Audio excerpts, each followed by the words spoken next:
Hello, and welcome to What is Innovation, the podcast that explores the reality of a word that is in danger of losing its meaning altogether.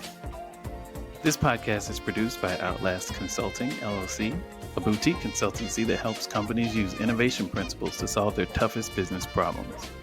I'm your host, Jared Simmons, and I'm so excited to have Carolina Duque Chopitea. Carolina Duque Chopitea is a partner and director of technology and product at Reciqlo, a circular economy company that builds technological solutions for glass recycling, and the co-founder of Brandformers, a digital marketing company that helps brands in their digital transition. She holds a master's degree in business analytics from Hult International Business School and a degree in political science and environmental studies from the University of Victoria, Canada. With her multidisciplinary background and experience, Carolina works with brands and organizations to help them build technological and innovative solutions that contribute toward the sustainable development of our planet. Carolina, thank you so much for joining us on the show today. I'm very excited for the conversation. Thanks for having me. It's my pleasure. So why don't we dive right in? What, in your mind, is innovation?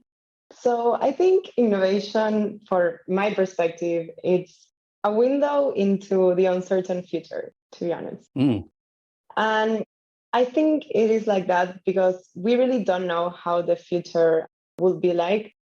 But innovation, may that be a process, a product, or a technology, kind of gives us an idea on how the future can look like or the possibilities of development. So I think it's kind of this little bit of a machine that lets us look into the future. Right. Take, for example, blockchain.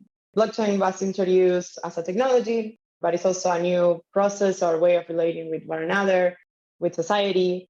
And in my view, it's a very innovative technology. But we still don't know how blockchain is to be adopted. I mean, there hasn't been mass adoption of that technology because it's relatively new. And we cannot really know how adoption might look like or what other companies might emerge in this space. But we can imagine a little bit, right, or start analyzing what are the possibilities within this technology, like based on how we see things like emerging. So I think that's a very, in my perspective, a really kind of something that inspired me to be interested about innovation. And this kind of also inspired the book that I co-authored with Ranger and Felix Dodds, Tomorrow's People and New Technologies.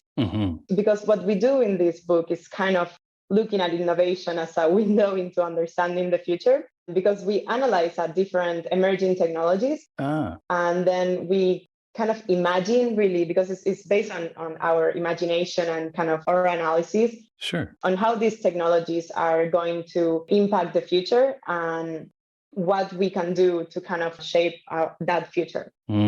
Right. That's brilliant. I love the fact that you view innovation as sort of a machine or a portal almost into the future versus being a thing or a technology or an object or a project or whatever. It's more like you said, a window. It's a way of viewing an uncertain future. I like that a lot.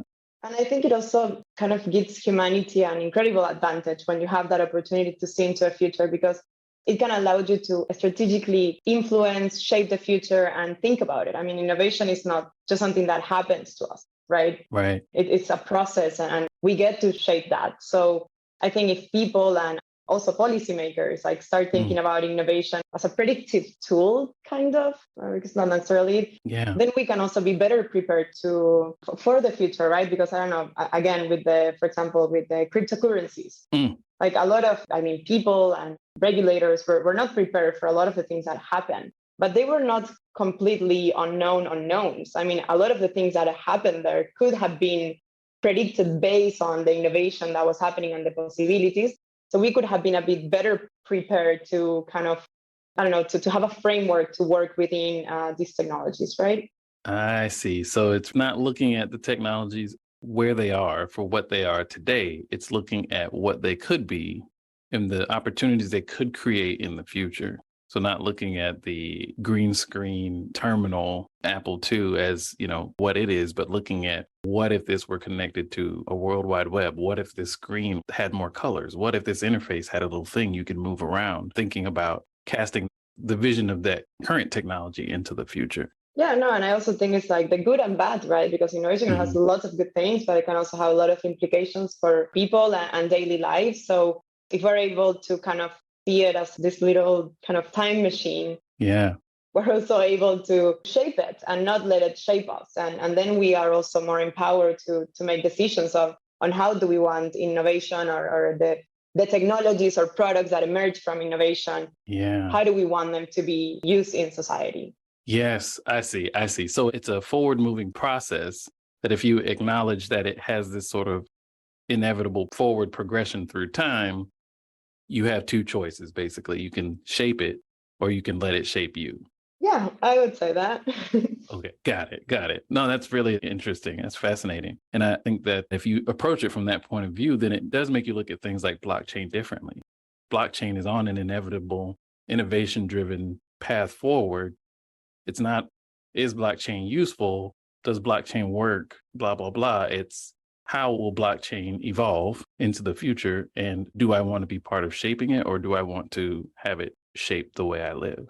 And I also think like, I mean, that can be applied for many technologies. I think like, for example, big data was an innovation at the time that we didn't got to shaped. Hmm. And it basically shaped us and shaped the world that we're living in. And we got very little input in deciding how we wanted big data to be managed, to be used. Mm, And even though it's very innovative and very innovative things can emerge from the data mining and data processing, sure. um, I think it was also not very well planned to say it that way. Mm, And we didn't had a lot of inputs. And I think because at the time, I mean, the innovation was that we would have, I don't know, big data now, right. right? Like that was very Right. innovative. Yep. But at the time, we didn't know the implications for the future, but we could have had an idea if we would have sit down and kind of analyze it and be like, okay, what are the implications for these in the future? Mm. So I think innovation kind of,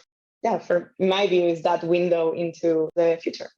Man, that is so great. We could unpack that for hours because it just makes so many things go off in my head. Like if governments and regulatory bodies viewed innovation the way you do, big data wouldn't be in the sort of mess that it is now. They wouldn't have looked at these highly networked, large ways of storing information and accessing it rapidly. They would have looked at that and said, okay, well, what are the potential future implications of this versus taking a wait and see sort of approach? And it should be included in their policy toolkit. It's so important, especially as they're increasingly dealing with a technology focused society. I Mm, mean, this is just going exponential. Like the process of innovation every time is like faster. There are like more technologies emerging, like new processes, new ideas coming up all the time. And it's impossible for regulators to catch up because they're always waiting for it to happen right. instead of kind of being more a proactive approach to it. Right, right. And the regulatory world is less networked and collaborative than the world of technology. People in Spain and Argentina and the US and, Kenya are all thinking about AI or NFTs or whatever else, but the regulatory bodies aren't talking to each other. They're not thinking, as collaboratively and proactively. So until that happens, I think innovation, a lot of innovation is collaboration dependent. And so until we stop thinking about borders when we think about regulating technology, we're always going to be a step behind. Yeah, I agree with that. So hopefully we're able to, yeah, to be more proactive about it, I think. Yeah. I do have a second definition of what I think innovation is. A bonus definition. Yes. That's great. I love it. I also think that a key part of innovation is problem solving and the Mm, practical implementation of those solutions that have utility as well for society. mm, yes. So I think that having a creative idea is not enough to be considered innovation. Like that idea has to materialize, and therefore the implementation part is such an important characteristic of innovation Mm, because we can all have ideas, but I think going from idea to innovation is actually the implementation of those ideas in certain way.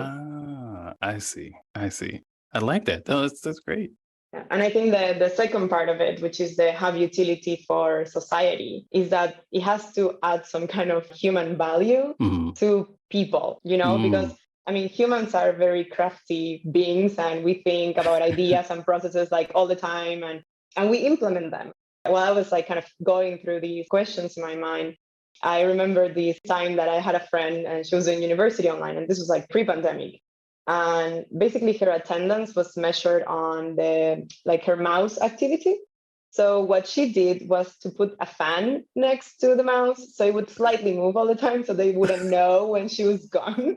And I mean, I can't judge if it's good or bad, but it was very clever. I mean, Clever, I yes. cannot deny that. That was very clever. But I mean, was it innovative? I wouldn't say so. I mean, probably not a lot of people have tried it, and it is a new process, I would say. But But the question is, the human value to people is questionable, though. I mean, even to herself is very questionable. Exactly. So I think like the human utility is very important. And I mean, doesn't necessarily has to be economic value, because I mean, governments and NGOs and even companies innovate all the time and doesn't necessarily has economic value, but they have some utility for society or some value for society. Right. And I think that's also a very important characteristic of what innovation is. That is brilliant. I love that. I couldn't agree more, because I think a lot of opportunities to reapply innovation get missed because people are defining innovation in narrow terms, in terms of impact or value created. And if you only look for, okay, well, what made $1 billion or what put a person on the moon? If those are your criteria for what's innovative, then you're going to miss, how did we eradicate polio? How did these other things that had other forms of human value, how did they come about? There's lessons for innovation riddled throughout those types of solutions. And we miss the opportunity to reapply them because they don't get labeled as innovation because they generated social good or some other type of good.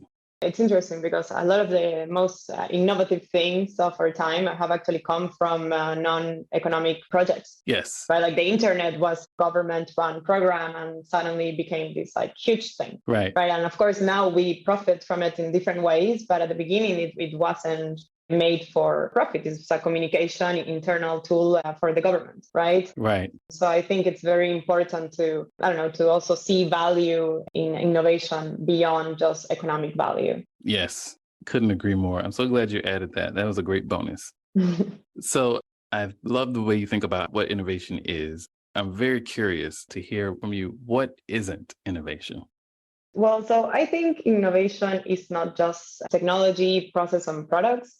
And I'm pretty sure like a lot of your guests have probably touched on this point, but I think it cannot be emphasized enough that innovation is not just about technology, but solving problems for society, and the technology or process that emerges from that, it's just kind of a means or parts of it. So I think that if I would have to kind of put together an innovation formula for you, it would be kind of like problem solving plus utility for society plus the technology part or process or product plus the execution. So, I mean, technology is just a part of it, but it's not innovation. I see. You know, as a recovering chemical engineer, I love equations. So thank you for that. Another thing I think innovation is not creativity. It's not creativity. It's not creativity. Okay. I mean, I think innovation must definitely include creativity, but I believe that it's not just creativity. So, I mean, like innovation can include creativity, but creativity does not include innovation. I see. I'm picturing the Venn diagram in my head. Creativity is inside of innovation, but innovation is bigger than creativity. Exactly. Yes. So I think it's not just a creative process. It's not just being creative, because you can be creative about something, but that doesn't necessarily mean it was innovative. Right. It can fail the human value. Yeah, because also you can add you can create some art and be very creative at that process. But that doesn't necessarily, every time you are painting, it's not like innovation, right? Right. And I think that's also, it's okay, because not everything has to be innovative all the time. So I think that is a distinction for me, I think, between innovation and creativity. Yeah, no, that's super helpful and important to internalize. And I feel like creativity outside of the arts often gets labeled as innovation. Yeah. So if you do something creative and you're an accountant, oh, that's innovation. If you do something creative and you're an engineer, oh, that's innovation. But you're right. There's more to it than that. And I really like your equation to kind of build out the picture. I also think that innovation is not creating something from scratch or from zero. I mean, not all the time. Right. Yeah. I think sometimes we have this kind of generalized idea of what innovation is, and it's just kind of this cloud of things. I mean, it can be creating something from scratch, but I mean, it's very rare the case that you wake up in the morning and have the greatest idea of it all. Yeah. Maybe it can happen, and that's awesome if it does. I mean, but it's more likely it won't be like that. Right. But it would rather build upon other technologies and other processes that exist today, or be inspired on something that's already out there. And then on your own experience. Got it. But it's very rare something that's like completely from zero. I think so. I would imagine that could create some pressure on folks who are expected to be innovative or expected to drive innovation in their company, or you're founding a startup and you're sitting in front of a blank whiteboard and like, I need to be innovative. I think a lot of people believe that you have to come up with something from nothing for it to be innovative. And it's really a high bar to set for yourself. Yeah. I couldn't imagine. Yeah, no, I think so. I mean, I think it's very, very hard to just come up with something that, because I think also when we create something or we invent something, it's like based on our experiences and our knowledge. And it's a combination of like many things that are happening to you and to your environment and that you can see, and kind of creating something from something that you cannot imagine. It's very hard. You know? Yes. Yes, so it's like I don't know how to explain it, but it would be very hard. It would be like really, really hard. Yeah. I mean, it could happen that you maybe have like this kind of great idea from one day to another, but I mean, normally innovation happens from, I don't know, from seeing other things, from experiencing other things, from like learning other things and wanting to make something better, or wanting to create something like new, but not necessarily 100% different than something out there, you know? Right. Exactly. I think it's born of this sort of false narrative that things that we see as innovative were birthed from this magical idea that popped in someone's head, and that's where it came from. Most of the things we look at and say, oh, wow, that's really innovative, they came from that process you just described. Yeah, I think it's a very, as you said, like if you set that bar so high, it will be very frustrating, and it could give you, I mean, a writer's block or innovator's block. I don't know what you call it now. I like that. It's but a I new mean, term. it can happen. Innovator's block. I like that.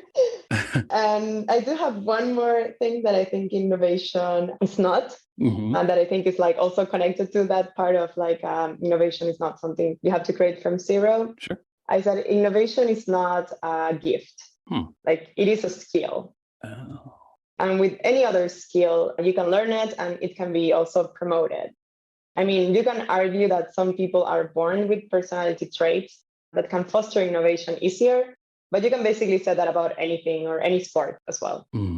Right. I mean, some people have more ease to do some other things than other people, but with practice and perseverance, you can like always learn it, right? Right. Yeah. So I think this message is like for people out there who believe themselves that they're not innovative enough, or that they aren't innovative people, you know, because I think lots of people also see themselves as I'm not innovative or I'm not creative, right? Right. But I think you can practice this, right? And that's also something that, like, I don't know, with different tools and different processes, you can actually practice it, right? And in my company, in Brandformers, my digital marketing company, we actually practice this a lot. And we have been able to build and implement different technologies and tools and processes to help our teams innovation. And we create like different spaces so they can like think about problem solving in a more innovative way, and to kind of come with a plan of action. And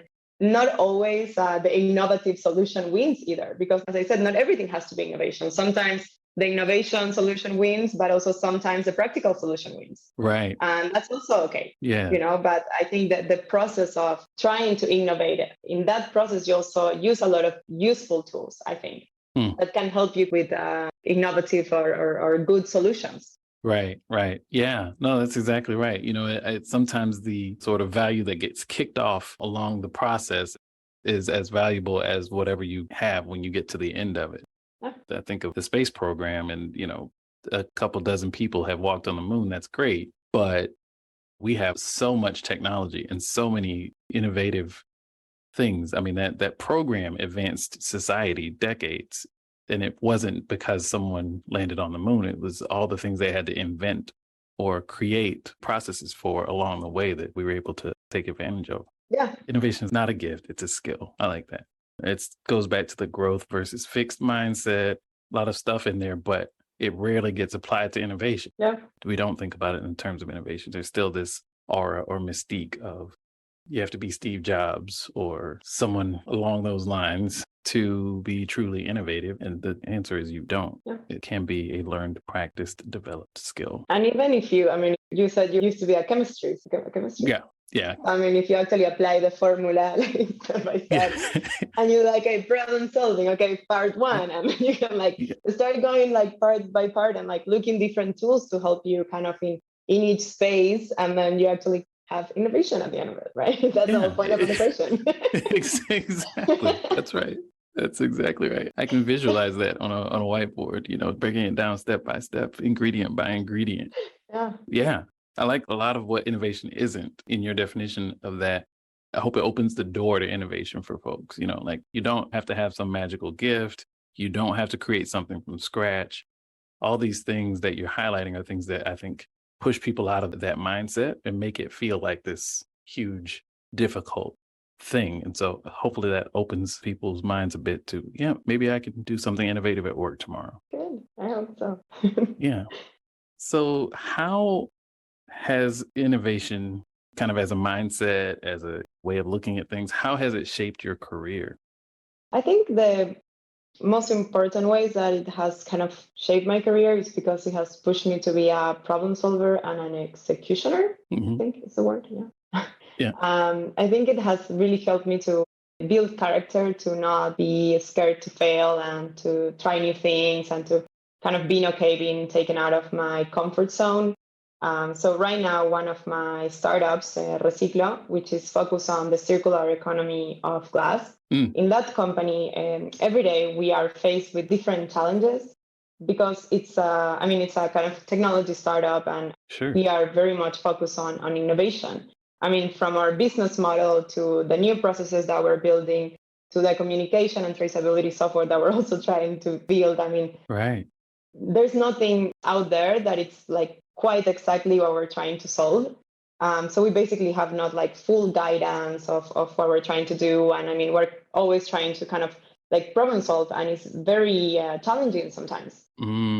But I also think that because I consider myself an innovative person, that also makes me more resilient and willing to persevere when we quite haven't nailed something. It's okay, let's try it again. Let's rethink it. Let's look at it from a different perspective, or let's think outside the box, right? And I think that's kind of the biggest way that innovation has shaped my career, and it has to some ways make it more challenging because I'm always kind of looking for problems to solve. But it has also made it quite fun, I think. Yeah. The career path has led me to. Very nice. Very nice. But I'm not creating problems that aren't there again. Yeah, exactly. You're not inventing problems so that you have something to do. No. The world has more than enough problems for problem solvers to dive into, unfortunately. That's for sure. Before I let you go, I want to thank you again for making the time and providing these great insights. Last question is, what advice do you have for innovators? I think my most important advice is to innovate with purpose, and not only because you want to be a tech entrepreneur. I mean, as I said earlier, and probably lots of people have said in this program, innovation or the technology that comes from the innovation is just a part of it, but it's not everything. So I encourage them to fall in love with the problem they are trying to solve and not with the technology they are trying to build to solve that problem. I think that's the first thing I would tell them. And the second thing I would tell them is to innovate for the good of society and not only for their own personal gain and fame, and to create something that's valuable or good for the world. I think it's important. And that is that is phenomenal advice for us all. Innovate with purpose and fall in love with the problem and not the technology. Those are fantastic nuggets. Thank you so much for those. And thank you for your time. Innovation is a window into an uncertain future. That's fantastic. Thanks for having me. This was lots of fun. All right. Take care.